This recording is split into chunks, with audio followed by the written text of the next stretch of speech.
السلام علیکم دوستوں، کیسے؟ امید کرتا ہوں آپ خیریت سے ہوں گے۔ آج ہم حاضر ہیں ایک نئی ویڈیو کے ساتھ۔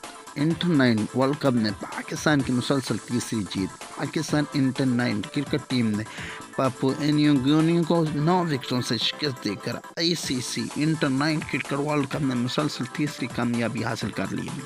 سنیچرز کو پورٹ آف اسپین میں کھیلے جا رہے میچ میں پاکستان نے 51 رنز کا ہدف 12 اوور میں 1 وکٹ کے نقصان پر حاصل کر لیا۔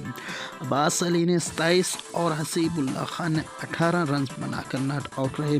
اس سے قبل ٹاس جیت کر پاپو نیوگنی نے پہلے بیٹنگ کا فیصلہ کیا، جو ان کے حق میں اچھا ثابت نہ ہوا اور پوری ٹیم 22.4 اوورز میں 50 رنز بنا کر ڈھیر ہو گئی۔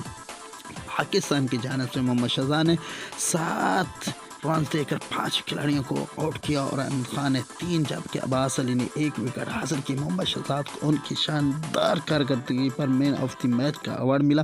خیال رہے کہ پاکستان گزشتہ میں افغانستان کو 24 رن سے شکست دے کر پہلے ہی سپر 8 مرحلے میں کوالیفائی کر چکا ہے۔ دوستوں، اگر آپ کو یہ ویڈیو اچھی لگی تو اس کو شیئر کر لائک ضرور کریں، بیل آئیکن کو دبانا نہ بھولیے۔